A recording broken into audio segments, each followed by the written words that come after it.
السلام عليكم واهلا بكم في قضية جديدة. لو اول مرة تشوفني انا ميرنا، بنزل قصص واقعية ومواضيع مثيرة للاهتمام. لو يعني بتحب المحتوى ده اشتركوا وفعل زر الجرس عشان يوصلك كل جديد. بالنسبة للناس اللي متابعاني من زمان، شكرا جدا ليكم وشكرا لدعمكم، بجد بحبكم كلكم جدا. وحابة اقول لكلكم لكل الامة الاسلامية كل عام وانتم بخير بمناسبة عيد الاضحى. انا عارفة ان انا بقول لكم بدري، بس عشان لو حصل اي ظرف او اي حاجة واخرت في تنزيل الفيديوهات ابقى قلت لكم كلكم كل سنة وانتم طيبين. وخلونا نبدأ في قضية النهاردة. عادة لما حد فينا بيفكر ان هو يطلع رحلة، سواء هتطلع رحلة مع مراتك، مع حبيبتك، لوحدك، بتبقى حابب ان انت تغير روتين الدراسة، روتين الشغل، روتين حياتك اليومية عموما، وتغير وتقضي جو ممتع وحلو. بس مع الأسف أبطال النهاردة لما قرروا ان هم يطلعوا رحلة عشان يعني يحسنوا علاقتهم شوية، الرحلة دي انتهت بفيلم رعب فعليا. وخلونا نبدأ في تفاصيل القضية على طول. في يوم 4/3 سنة 2008 في مدينة بوجري في أستراليا، في شخص كان اسمه جوليان بودياك وبنت كان اسمها كارولاين واتسون. الاتنين دول كانوا مرتبطين ببعض، والاتنين قرروا ان هم يطلعوا نزهة في مدينة فيكتوريا في استراليا عشان يغيروا جو. وفعلا الموضوع اتحول لفيلم رعب. بس خلونا الاول نتكلم ونعرف مين هو جوليان ومين هي كارولاين. بصوا، مع الأسف مفيش معلومات كتيرة جدا عن الاتنين دول. بس جوليان عنده 22 سنة، كان عايش مع مامته وباباه. مامته وباباه كان عندهم أرض كبيرة جدا مليانة غابات، يعني مساحة كبيرة جدا، والمساحة عامة عبارة عن غابات وشلالات. هو كان عايش مع مامته وباباه هناك. في نفس الوقت هم اصلا مامته وباباه وهو مش من استراليا، هم المانيين الاصل، نقلوا من هناك وقرروا ان هم ييجوا يعيشوا في استراليا من وهو طفل صغير، فهو تقريبا ما بيعرفش يتكلم حتى اللغة الألمانية. عموما بالنسبة لكارولاين كان عندها 17 سنة، وده السن القانوني في استراليا. والاتنين كانوا مرتبطين ببعض وكانوا بيحبوا بعض جدا، والاهل كمان كانوا داعمين الموضوع ده برغم فرق السن اللي ما بينهم. بس الاهل كانوا شايفين ان الاتنين دول بيحبوا بعض، والاتنين مقررين يعني مع بعض ومصممين ان هم هيتجوزوا. بس كان في مشاكل في العلاقة الجميلة جدا بين كارولاين وجوليان دي، وهي ان كارولاين بعد ما كانت متفقة معاه ان هي في عيد ميلادها ال18 بعديه على طول هيتجوزوا، قررت ان هي لا تأخر موضوع الزواج شوية لحد ما تخلص المدرسة بتاعتها، وبعد ما تخلص دراسة يعني تبقى تتجوز. وطبعا جوليان ما عجبوش الموضوع ده، خصوصا ان الاتنين دول كانوا متدينين جدا، وفي دينهم حرام ان يتم اي علاقة قبل الزواج. فالشخص ده استنى 18 سنة مستنية بقى تكمل يعني بقاله سنتين مرتبط بيها، مستنية تكمل 18 سنة عشان يتجوزها ويكون في علاقة جسدية ما بينهم، زي يعني ما معظم الرجالة بتفكر عموما. وهي مش عايزة كده، هي عايزة تستنى الدراسة، وبرضه رافضة فكرة ان يتم اي علاقة قبل الزواج. فالاتنين راحوا القصة على امل ان هم يديهم استشارة زوجية يعني في الكنيسة وكده، والقصة برضو حاول يحل الموضوع ما بينهم وما قدرش يوصل لأي نتيجة. وفي الوقت ده الاتنين خدوا بريك من بعض وانفصلوا لفترة كام شهر كده. بعدين الاتنين قعدوا يفكروا بينهم وبين بعض، هما بيحبوا بعض جدا، توأم روح بعض، حاسين ان هما عايزين يكملوا حياتهم مع بعض، فمش هتفرق امتى هيتجوزوا. فرجعوا لبعض، بس رجعوا لبعض وكلام كارولاين هو اللي هيتم، او كلام كارولين هو اللي هيتم. خليني اقول كارولين اسهل على لساني. كلام كارولين هو اللي هيتم، ان هي هيتجوزوا بعد ما هي تخلص دراسة بحيث تقدر تتحمل مسؤولية البيت والاولاد. فضلوا كويسين لفترة، وبعديها برضو جوليان رجع لنفس الموضوع تاني، برضو لا عايز يتجوزها بدري وهكذا. فحس ان هي هتقفش تاني بقى وهيتخانقوا فترة طويلة تاني، فقال لك لا بقى، وعرض عليها النزهة دي بحيث ان هم يخرجوا مع بعض يجددوا علاقتهم مع بعض يعني. وفي نفس الوقت كان ناوي ان هو يجيب خاتم زواج ويعرض عليها الزواج يعني في جو رومانسي، على امل ان هي المرة دي توافق، يعني برضو مصمم. عموما هي كانت عايشة في مدينة اسمها شيرشل. المدينة دي على بعد 20 دقيقة بس بالعربية من بيت جوليان. جوليان في الوقت ده قرر ان هو يصحى الصبح بدري، راح لبيت كارولاين وكانوا مجهزين سلال بتاعة اكل وشنط يعني للاكل عشان النزهة بتاعتهم يعني، واخدينها واتحركوا بدري على امل ان هم يوصلوا للمكان اللي هيقعدوا فيه بعد الظهر، لان المفروض كانوا يرجعوا البيت الساعة 3 العصر.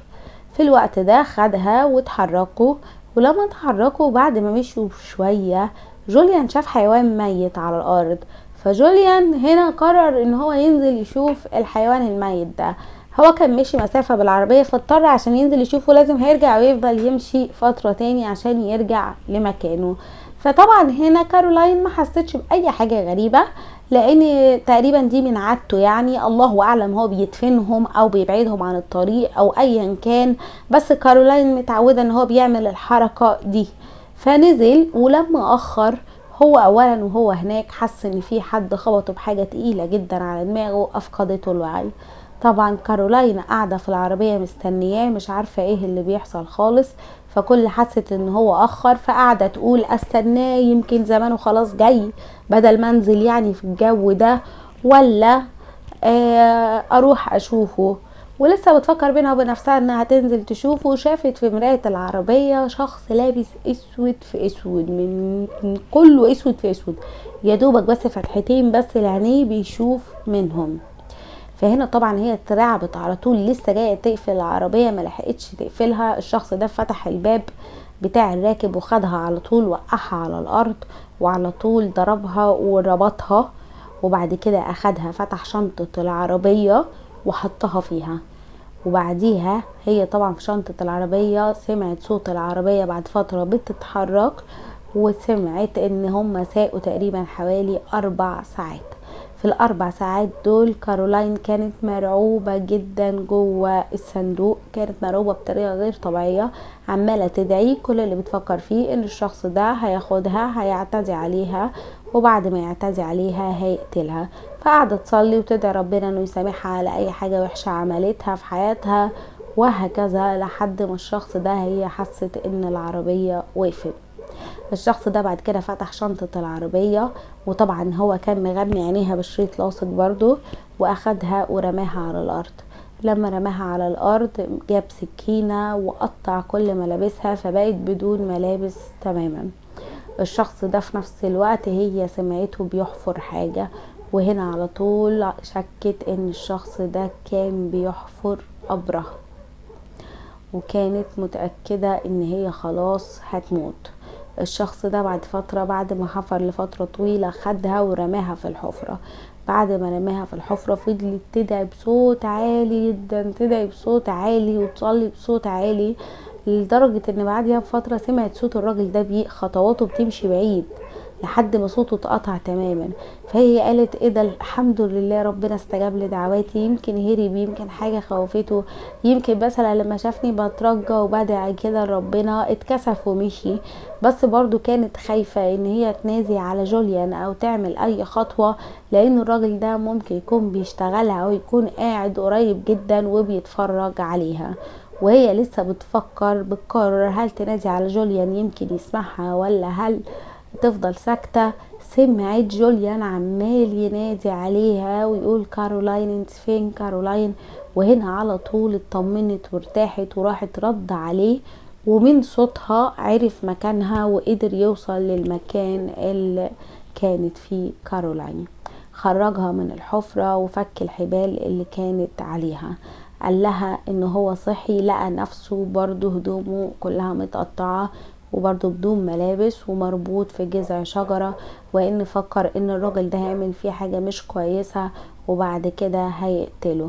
بس بعد كده الراجل ده سمع صوته ان هو مشي، وبعدين بص حواليه لقى سكينة على الارض، تقريبا السكينة اللي الراجل قطع بيها هدومهم، فقدر ان هو يزحف ويجيب السكينة دي يعني برجليه، وبعد كده راح مقطع كل الحبال اللي كانت موجودة، قطع الحبال يعني، وعلى طول قام وبدأ ان هو يدور عليها.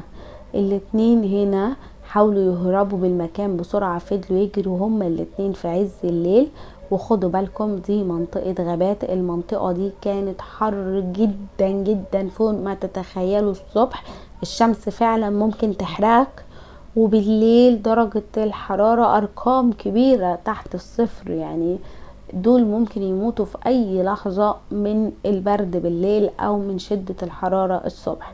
المهم ان وهم بيجروا، قبل ما يجروا خدوا السكينة، ولقوا كمان الراجل ده كان جايب سلة من سلل الاكل اللي هم كانوا جايبينها معاهم من البيت، وتقريبا واكل منها حاجة وفاضل فيها اكل ومية، فاخدوها معاهم بحيث يقدروا ان هم ياكلوا. طبعا فضلوا ان هم يجروا في الغابة. في الوقت ده كان في الناحية التانية اهل كارولاين وجوليان هيموتوا من القلق عليهم، لان الساعة اصلا كانت عدت 3 بكتير بالليل بكتير، والليل ليل. ففي الوقت اللي الساعة جت فيه 3 كانت ام جوليان واقفة على الشباك، وام جوليان واقفة على الشباك عمالة تبص مستنية ان ابنها يجي. ابنها مجاش، فطلعت بره وقفت في الجنينة، فبصت فلقت ورا سور الجنينة كده ازازة، والازازة متكور فيها زي رسالة. فطلعت الرسالة دي لما طلعتها لقت مكتوب فيها كلام غريب جدا. مكتوب فيها ابعدوا عننا، ما اياك حد فيكم يبلغ الشرطة، احسنوا التصرف، لو احسنتم التصرف واحنا اخدنا اللي احنا عايزينه من البنت ومن الولد هنرجع لكم البنت والولد سلام. بس لو بلغتوا الشرطة او قلتوا لاي احد اي حاجة غير ان الولدين دول يعني البنت والولد في رحلة مع بعض، احنا ساعتها هنعمل كلام مش كويس جدا يعني في البنت، وبعد كده هيحرقوها، وكمان برضو نفس الكلام هيعذبوا الولد وهيحرقوه، وبكده هيكونوا ضحوا بيهم لإلههم. ايا كان مين إلههم، بس هو الطائفة كان في رسمة مرسومة كمان شيطانية. في نفس الوقت طبعا ام جوليان ما سمعتش كلامهم وجريت بسرعة للشرطة. الشرطة اول ما شافت الرسمة دي عرفت ان الرسمة دي هي شعار لطائفة اسمها ONA. شعار الطائفة دي بدأت في اليو كي سنة 1980. يعني نشاطها بدأ سنة 1980، بس هي اساسا اتأسست سنة 1960. انما الجرائم البشعة اللي بدأوا يرتكبوها والتضحية بالبشر بدأ سنة 1980. والجماعة دي كانت لسه هي كانت يعني بتتوسع في كل انحاء العالم، بس كانت لسه ما دخلتش استراليا لحد دلوقتي. فطبعا الشرطة اترعبت وفكروا ان الجماعة دي كده دخلت استراليا، ولان جوليان وكارولاين مالهمش اي علاقات قبل كده، ما دخلوش في علاقات، فالاتنين دول ضحايا مثاليين للطائفة دي، لان هم يضحوا بيهم للشيطان. الطائفة دي عبارة عن عبدة شيطان واعداء شديدين للمسيحية وللمسيحيين عموما. الشرطة طبعا اترعبت وبدأت تعمل سيرش، يعني تبحث عنهم بالهليكوبترات، لان كان صعب جدا ان هم يدوروا على رجليهم، لان زي ما قلت لكم منطقة غابات كثيفة جدا، وزي ما قلت لكم موضوع الحرارة والبرد والجو صعب جدا هناك. بدأوا يدوروا كتير عليهم من غير اي فايدة. في نفس الوقت راحوا بلغوا اهل كارولاين، ولما بلغوا اهل كارولاين ابوها راح قال لهم انا جات لي رسالة قبل 10 ايام من ميعاد الرحلة كان مكتوب فيها ان احنا نهذب نفسنا ونحترم نفسنا ونبعد عن المشاكل وما نتدخلش في اي حاجة تخصهم. واحنا مكناش فاهمين الرسالة اصلا تخص ايه، لان طبعا ما كانش لسه في حد لا اتخطف ولا حاجة ولا كارولاين ولا كده. يعني معنى كده ان الطائفة دي بتبعت رسائل قبل 10 ايام من الرحلة، يعني كانوا مستنيين الوقت المناسب اللي هيخطفوا فيه كارولاين وجوليان. وطبعا شافوا قرنوا الخطوط كانت متطابقة تماما، وفي نفس الوقت نفس النجمة بتاعة الطائفة دي مرسومة.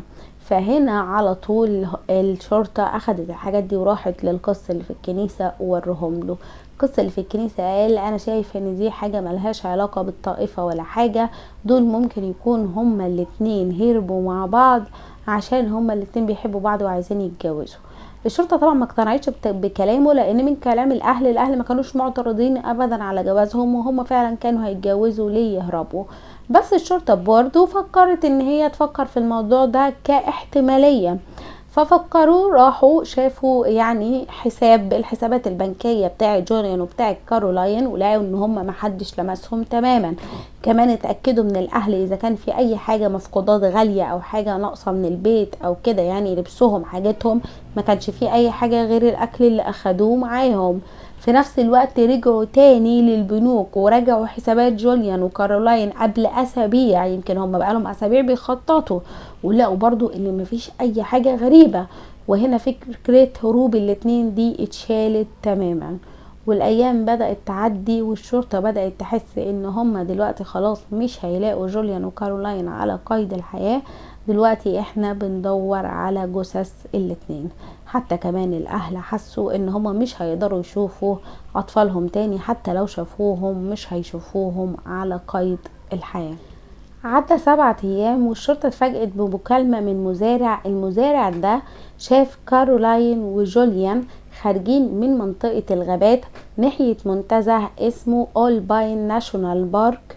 عموما شافهم رايحين ناحية المنتزه ده، وقال ان هم كانوا بدون ملابس، عليهم حاجات بسيطة جدا، وان الاتنين كان عليهم حروق قوية جدا من الشمس، واضح ان هم بيعانوا من الجفاف، جسمهم عليه كدمات وجروح كتيرة جدا. والشخص ده على طول اتصل ب 911 واتصل بالشرطة، وعلى طول اخدوهم للمستشفى وسابوهم يتعالجوا، عشان بعد ما يتعالجوا يبدأوا ان هم يستجوبوهم، لان الشرطة كانت مرعوبة وعايزة تعرف بسرعة اي حاجة عن الطائفة دي، لان الطائفة دي لو فعلا موجودة وكانت هتبدأ تعمل معهم حاجة هما مش هيسكتوا عند كده.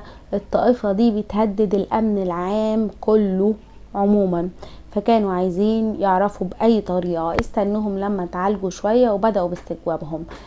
استجواب جوليان كان غالبا ان هو معظم الوقت كان مغمى عليه لحد ما صحي، فخليني انا اكمل لكم استجواب كارولاين اكتر. كارولاين اكتر قالت لما هما بقى بدأوا يجروا في الغابة كمان، وهما بيجروا لقوا على الارض حقيبة نوم. حقيبة النوم انتوا هتشوفوا صورتها، هي حقيبة كده بيفرشوها، بياخدوها تقريبا وقت التخييم وبيناموا جواها. قالت ان هم خدوها هي كمان وطلعوا يجروا وفجروا يجروا كتير، والصبح كانوا بيقدروا يعني بيمشوا في الغابات بيحاولوا يلاقوا الطريق بتاعهم على قد ما يقدروا، وبالليل كانوا بيناموا في الحقيبة دي مع بعض. قالت كمان ان هم في نفس الوقت كانوا وهم يعني بيحاولوا يهربوا مش عارفين طريقهم في الغابة، بالصدفة بصوا لقوا نفسهم رجعوا لنفس المكان. ولما رجعوا لنفس المكان هنا هي اترعبت وطلعت تجري بسرعة، وهي بتجري يعني اتكعبلت في شنطة تانية، والشنطة دي هي بتقول ان هي جات لها من عند ربنا، لانها برضو كانت شنطة من الشنط اللي هم مجمعينها، والشنطة برضو كان فيها اكل وشرب، وقدرت ان هو يعني الاكل والشرب ده كفاهم لحد نهاية ال7 ايام لما جم وقدروا ان هم يخرجوا. المنتزه اللي خرجوا منه ده كان على بعد 6 ساعات بالعربية من المكان اللي هم اصلا كانوا رايحين له يعني او ناويين يروحوا له. كارولاين قالت ان بعد كده هم لقوهم وخلاص انتهى الموضوع على كده. الشرطة قالت لهم يودوهم للمكان اللي هم اصلا وقفوا فيه ساعة الشخص ما لقى الحيوان. وبعد كده الشرطة مشيت ال4 ساعات كده. الشرطة حاولت تدخل تدور في الغابة بقى على الأقدام المرة دي مش بالهليكوبتر، وفعلا الشرطة دخلت جوه ولقت المجرفة، لقت خريطة، لقت كمان حبال، لقت كمان الشريط اللاصق اللي كان بيحطوا على عينيهم وعلى بقهم، لقت كذا حاجة. واخدوهم وفرحوا جدا بالموضوع ده، لان دلوقتي هم ممكن يلاقوا بصمات، يلاقوا DNA، فكانوا فرحانين جدا باللي هم لقوه. واخدوا الحاجات دي وراحوا حللوها، وبعد ما حللوا الحاجات دي اضطروا ان هم يرجعوا يتكلموا مع القابل ده تاني. بعتوا لهم وقالوا لهم يجوا لقسم الشرطة، وقالوا لهم ان هم عايزين يعرفوا اللي حصل في ال7 ايام دول بالتفصيل اكتر، خصوصا من جوليان.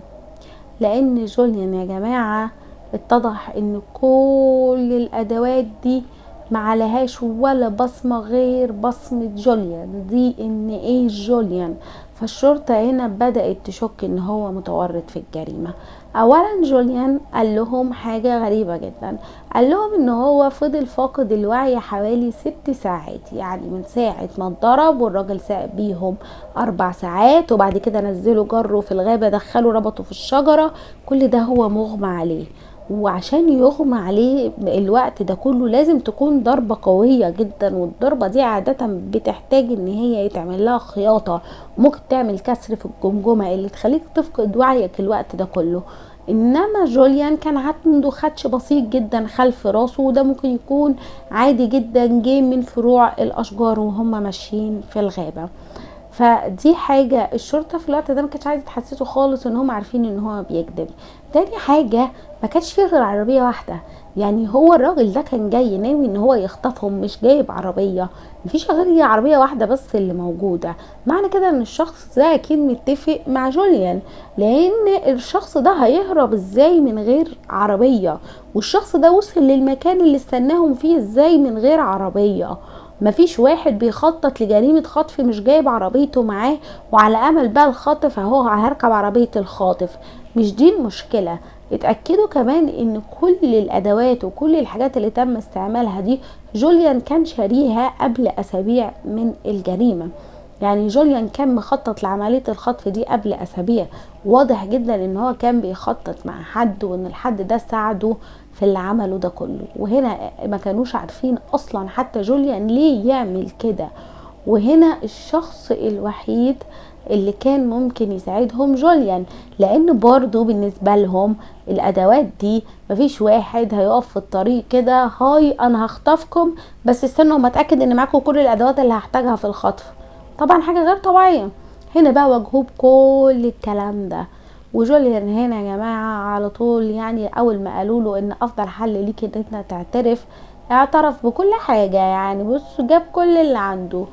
اول حاجة جوليان قال ان هو مش متورط في الجريمة ولا في الخطف، هو اللي عمل كل الخطة دي من اولها لاخرها، وكان متباهي جدا بذكائه.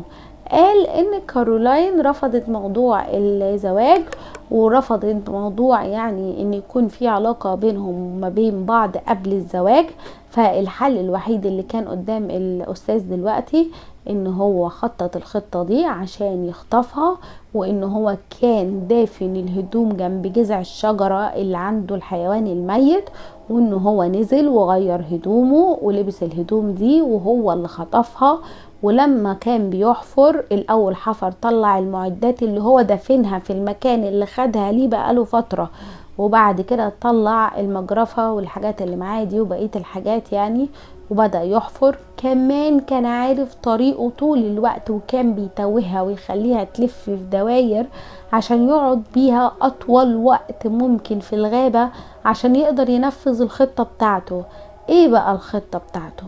الخطة بتاعته يا جماعة ان هو عايز يخليها اكتر وقت ممكن عشان يقدر يقنعها باي طريقة ان دلوقتي ربنا هو اللي بيقول لهم يتجوزوا، وان الحل الوحيد ان هم دلوقتي يقولوا العهود ما بينهم وما بين بعض، وان هم كده هيكونوا اتجوزوا قدام الرب، وان اهم حاجة جوازهم قدام الرب، لان الحل الوحيد ان هم ينجوا بالليل من التلج والبرودة ان هما الاتنين يعملوا علاقة مع بعض. فضل 7 ايام بيحاول يقنعها بالموضوع ده وهي ترفض وهي ترفض وهي ترفض، لحد ما في النهاية زهق وجاب اخره وتعب من كتر الحر والبرد والكلام ده كله. فقرر ان هو يطلع على الطريق ناحية المنتزه ويخلي الناس تلاقيهم، وبكده خلاص يبقى خلص من كل حاجة وعادي جدا ويرجع. وهو برضو اللي كان محضر الرسائل وسايبها عشان الكل يشك في طائفة ONA، انما هم ولا ليهم اي علاقة بالموضوع. يعني انا ما شفتش كمية قلة ادب، يعني قلة احترام، انا ما شفتش كده. يعني ايه اللي يخليك تخلي حبيبتك تعدي بكل اللي هي عدت بيه ده، بكل الخوف والرعب ده كله؟ اللي يخليك تخليها ماشية بالطريقة دي؟ ايه اللي يخليك البنت اتصابت بحروق صعبة جدا. البنت لحد دلوقتي متصابة على فكرة بسبب الرابطة وقعدتها في رابطة الحبل الكبيرة وكده. عندها زي تانية في الرقبة ما بتتعلم، رقبتها ما بتتعدلش تماما، يعني اتصابت اصابات دايمة. ليه كل ده؟ عشان حاجة قذرة يعني زي كده، يعني مع احترامي للكل. في ايه؟ ليه؟ يعني الكل كان هيتجنن، حتى الشرطيين اللي كانوا بيحققوا معاك كانوا هيتجننوا. حاجة غير طبيعية، ما حدش يصدقها. انت كلها كام شهر، حتى لو بعد المدرسة كان كام شهر، سنة وهتتجوزها، ما كانتش مستاهلة كل ده. والحمد لله ان هو ما طلعش مريض ومثلا اعتدى عليها وبعد كده قتلها. الحمد لله انه موصلش لكده. طبعا الشرطة وجهت له اتهامات كتير جدا، حاولت تتهمه بكل حاجة، الخطف، الكذب على الشرطة، كل حاجة يقدروا ان هم يتهموه بيها اتهموه بيها. بس على اول جلسة استماع ليه هنا في الوقت ده جوليان قدر ان هو يخرج بكفالة، وبدل ما يقعد باحترام ويستنى الكفالة بتاعته، لا، جوليان راح سرق جواز سفر بتاع شخص هندي، وراح صبغ شعره اسود، وطبعا هو ابيض جدا وعيونه زرق. فهو عمل ايه بقى؟ راح عمل تاني لبشرته، يعني غير لون بشرته، يعني غمق لون بشرته شوية، وراح على طول خد الجواز اللي سرقه من شخص هندي، جواز حقيقي سرقه من شخص هندي، حط عليه صورته، وعدى جدا من مطار استراليا ما حدش شك فيه. بس اول ما وصل لمطار الهند هناك على طول شكوا فيه ورجعوه. بس عشان يرجعوه من الهند لاستراليا كان لازم يقف ترانزيت في سنغافورة. فلما وقف في سنغافورة هرب تاني، بس برضو قدروا يقبضوا عليه في سنغافورة ويرجعوه للسلطات الاسترالية. لما رجع لهناك اتحكم عليه بالسجن 7 سنين و9 شهور، ده عشان الجرايم الاولانية، وزودوا له 6 شهور على عقوبته، يعني بقى 8 سنين و3 شهور عشان ان هو هرب وكده. بعد ما خلص السجن بتاعه سنة 2016 السلطات الاسترالية يعني خدت بالها من حاجة جميلة جدا، ان هو طول السنين اللي عاشها في استراليا دي ما فكرش نهائي ان هو ياخد الجنسية الاسترالية. فطلب كذا مرة، الفيزا بتاعته كانت خلصت، طلب كذا مرة ان الفيزا تتجدد، مرضوش خالص يجددوا الفيزا بتاعته، وعلى طول رجعوه لألمانيا تاني، لان هم تقريبا كانوا خايفين انه فعلا يكون متابع الطائفة بتاعته ان ايه، او عايز يبقى تبعهم، او عايز يدخل يعني ناحيتهم. هم اصلا يعني كانوا مرعوبين من الناحية دي تماما، فهم خلصوا منه خالص، وقالوا ان مش هيتقبل له اي فيزا ترجعه لاستراليا تاني. وبهنا رجعوه لألمانيا. محدش يعرف هو متواجد فين دلوقتي يعني، ولا حد حابب يعرف. بس عموما هو راح لبلد ما يعرفهاش، ما يعرفش فيها اي حد، ما بيعرفش زي ما قلت لكم يتكلم حتى لغتها. وبكده يعني انا اكون خلصت قضية النهاردة. اولا البنت عدت بحالة نفسية صعبة جدا. ثانيا انا مش عارفة إيه انا بجد ما بقيتش عارفة اقول ايه في نهاية القضية. انا اتمنى انتوا تقولوا لي رايكم. اتمنى ما اقول لكم ايه، ما تثقوش في حد، ما تروحوش في حد في اماكن لوحدكم. انا ناقصه اقول لكم اقعدوا في البيت واقفلوا الباب عليكم، والله من كتر الجرايم والحاجات الغريبه اللي احنا بنسمعها الايام دي حاجه غير طبيعيه بجد. يعني خلوا بالكم من نفسكم، وكل سنه وكلكم طيبين. ولو وصلت معايا لنهايه الفيديو شكرا جدا جدا ليك. ما تنساش اللايك، واشوفكم في قضيه جديده. سلام.